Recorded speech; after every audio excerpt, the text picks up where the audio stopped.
আসসালামু আলাইকুম প্রিয় শিক্ষার্থীবৃন্দ। তো তোমরা যারা নবম শ্রেণীর শিক্ষার্থী রয়েছে, তো তোমাদের বার্ষিক মূল্যায়ন যে পরীক্ষাটি রয়েছে, তো সে বিষয়ে কিন্তু বিস্তারিত আলোচনা করার জন্য হাজির হলাম। তো কোন প্রশ্নে কত মার্ক দেওয়া হবে, কিভাবে তোমাদেরকে পরীক্ষা নেওয়া হবে, সে বিষয় নিয়ে বিস্তারিত আলোচনা করব।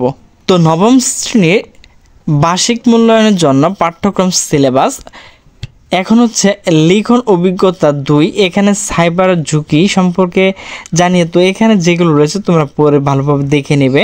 পৃষ্ঠা হচ্ছে 28 থেকে 70। এরপর হচ্ছে 2 নাম্বার যেটি রয়েছে নাগরিক সেবায় সচ্ছলতা জবাবদিহিতা 71 থেকে 101 পর্যন্ত। এরপর 3 নাম্বার যেটি রয়েছে সমস্যা সমাধানে প্রোগ্রামিং 102 থেকে 145 পর্যন্ত। এরপর হচ্ছে চলো নেটওয়ার্ক বানাই 41 থেকে 168 পর্যন্ত। এরপর হচ্ছে মূল্যায়ন কাঠামো, এখানে 70 এবং 30% যেটি রয়েছে সেটি কিন্তু ব্যবহারিক যে বিষয়গুলো রয়েছে সেগুলো।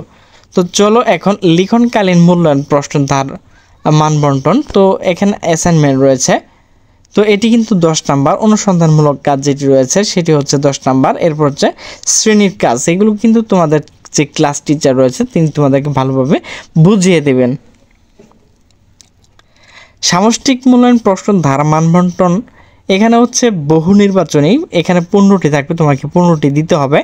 এরপর এক কথায় উত্তর 10টি রয়েছে, 10টি দিতে হবে। এরপর হচ্ছে সংক্ষিপ্ত প্রশ্নের উত্তর 10টি থাকবে, 10টি তোমাকে দিতে হবে। এরপর রচনামূলক প্রশ্ন দৃশ্যপটবিহীন, এখানে 5টি থাকবে, তোমাকে কিন্তু 3টি দিতে হবে। এরপর রচনামূলক প্রশ্ন দৃশ্যপট নির্ভর, এখানে 60টি থাকবে, তোমাকে 5টি দিতে হবে। মোট হচ্ছে 100 নাম্বার। তুমি কিন্তু সময় পাবে 3 ঘন্টা।